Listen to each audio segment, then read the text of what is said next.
The Nature Boy! Woo! Ric Flair is here, ladies and gentlemen. You can catch him this Saturday with WWE Live at Madison Square Garden. The Nate is back. Nate, how are you, man?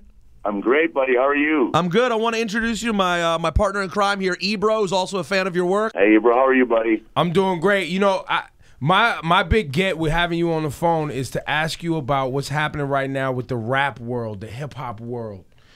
They all want to... Everybody's using my stuff, and I'm not getting paid. Exactly! What? Rick, I heard you want a check. I heard you're coming for a check. I wish. Yeah, Rick, I got news for you. Pusha T, he didn't get any money off that either. music doesn't sell.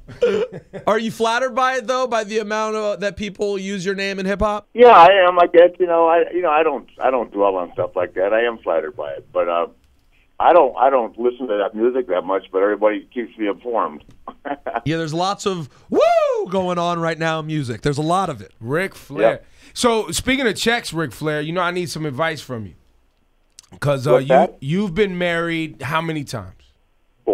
4 times. But he's going to get it right. The next one's going to be the right five, one. Is 5 the charm? 5's the magic number. I don't think that's going to happen.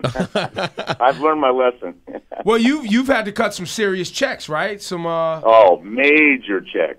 Now, did most of your money, the money that you made in the early days, did most of that go because of wives? Yes. Wow. I can't lie to you.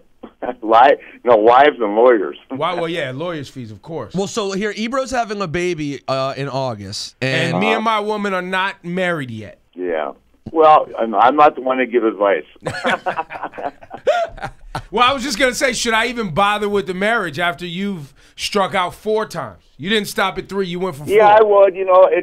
I'm sure there's a right time and the right people work, and I blame myself as much as anybody else. The business when I started in was not marriage friendly. A lot of travel. That's true. Yeah, I mean, yeah, and Rick, and you made the most of your travel. Let's be honest. When you go on TV and you announce, hey, Baltimore, I'm staying at the Marriott, 13th floor. You made yourself easy to find. Wait, your wife didn't like that? Well, I had to make a living. Oh, is that what you call it? Now, Rick, is it true? I'm trying to explain to Ebro, how would you define the verb "nate"? When people say they're nateing, like I was saying to Ebro, I'm going to a bachelor party this weekend in Atlantic City, and I want a nate. I was like, what the F How would you define what nateing is? $10,000 cash in your wallet. Woo! Ric Flair, ladies and gentlemen. Your wife can't track your credit card. So I have a question. Do you still nate to this day? Like I heard a story. No, gosh. No nate. You don't buy out the bar. The authority has me on a short leash. Ladies and gentlemen, I don't know if you guys know about Ric Flair, but if you don't, you're missing out. There is an endless supply of Ric Flair you can see on the WWE Network. You can catch him this Saturday night at Madison Square Garden. What are you doing at the Garden this Saturday? Do you know? Yeah, I'm managing my daughter, and then I'm going to be on John Cena's side in the lumberjack match. Oh, nice. Against Bray Wyatt. Yeah.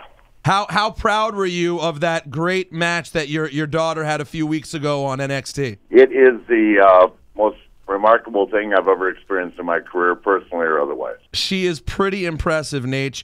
Yeah, thanks. Listen, I'm not too proud. Exactly. Listen, we would love to see you in person the next time you come through. Even if you're not Nate these days, I'm going to make sure I Nate for you this weekend. Yeah. And go check out the Nature Boy, Ric Flair, Madison Square Garden this Saturday. Thanks for checking in, Rick. All right, guys. Thank you. Have a great day. Woo! Woo!